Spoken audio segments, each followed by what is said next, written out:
holiday season. Lights are strung, cookies are baked, the streets aren't plowed properly, so you have at least one near-death experience on a residential boulevard. It's just magical. And with another year of living comes another year of learning. You know, it seems like I never stopped learning. And that's not from lack of trying. I'm 24 now, and I still don't know what I'm doing with my life. But it's hard to get to age 24 and not learn a few things along the way. For example, one of those bumper stickers on cars that say things like, honk if you love pizza. You're not actually supposed to honk if you love pizza. It's just a silly way of saying, if I do something wrong and you honk at me, I'm going to assume that that means that you love pizza and not that I did something wrong. And embarrassingly enough, that was actually a recent lesson. Another thing I've learned is that lying is okay sometimes. Not about big things or bad things or obvious things, but about other things. For example, I used to work in retail, and during the holiday season, which is objectively the worst time to work retail, I was cashing out this man. And when the transaction was finished, I said, "Happy holidays." This old, crusty man turned back around and he said, "You know, you could just say Merry Christmas." To which I responded, "I'm actually Jewish."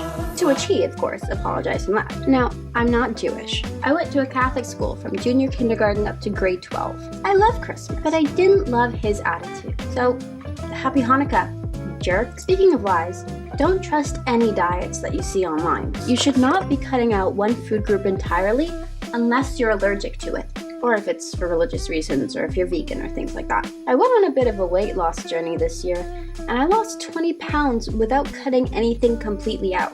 All I did was stay in a minor calorie deficit and do Pilates like a couple times. As long as you're eating under the amount of calories it takes to actually maintain your body, you're gonna lose weight, in most cases. It doesn't matter if I had 1,500 calories of cookies or 1,500 calories of vegetables.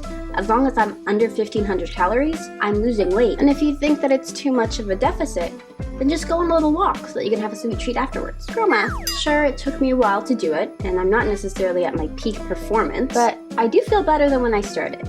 And the time was gonna pass anyway, so why not start now? Something else you should start now? Sunscreen. Sunscreen was preventative Botox before preventative Botox. I actually used to be pretty anti-sunscreen because I wanted to tan, until I saw that article about the pair of twins where one of them used sunscreen regularly and the other one sunbathed regularly. Changed my life. So now, I wear it every single day. Yes, even in the winter. Yes, even though I'm pale. Yes, I still get sunburnt, but I'm still convinced it'll be worth it, because I do not want to look like a leather couch in 40 years. It was definitely hard for me to get into the habit initially, so what I started to do is put my sunscreen bottle in the washroom. I put it right beside my face wash so that whenever I was done washing my face in the morning, it would be an immediate thing, pick up, put on, and I'm good to go. It's important to try to find ways to convince yourself to do the things that you need to do. Another example is that I've always had a big problem with throwing away my contacts. Before I switched to monthlies, I had daily contacts, which means they were single use, you put them on in the morning, and then you could throw them out at night. I used to keep them on up until the point right where I was going to sleep, and I didn't want to get up to go to the garbage, so I would just take them off and throw them on the floor. This resulted in beautiful, crunchy surprises to anyone who walks on my floor barefoot.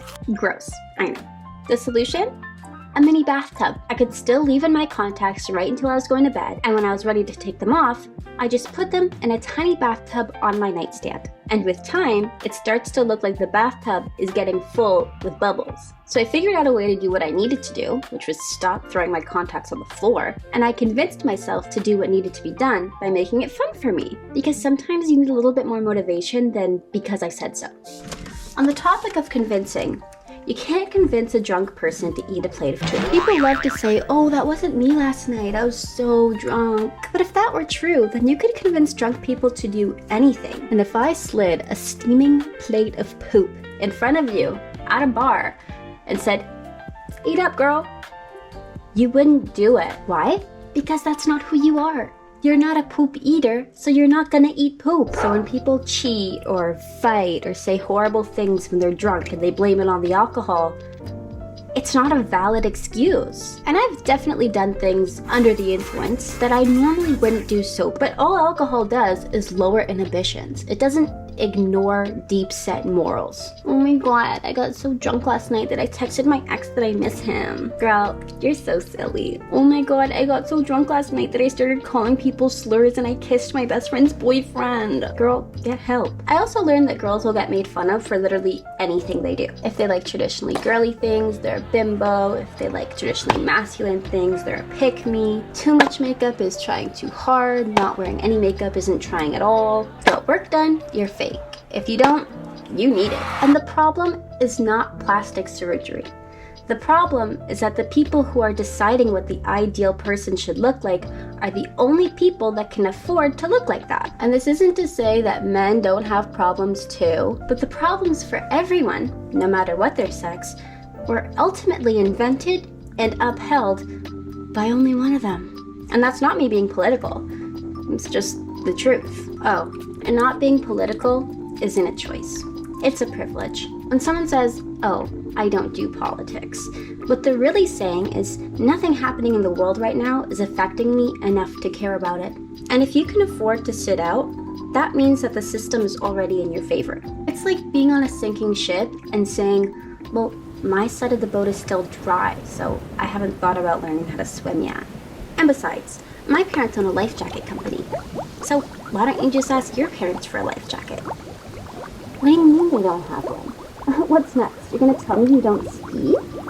So, while I have learned a lot, I still don't know anything about my future. I don't know what I want to do, who I want to be, how a mortgage works, how to make those baby bottles where if you flip it over, the liquid goes away, and when you flip it back, it like refills itself. How do they do that? But what I do know is that I don't know what I don't know. And once I do know, chances are there'll be a million more things that I don't. But lucky enough for me, learning is actually the easy part. Applying your knowledge is worth more points on the exam. So, get studying. I mean, sure, I know how to fold a fitted sheet in theory, but in practice, that's a different story. But until then, thank you so much for watching. See you next time. Happy holidays. Bye. Eye contact with the club.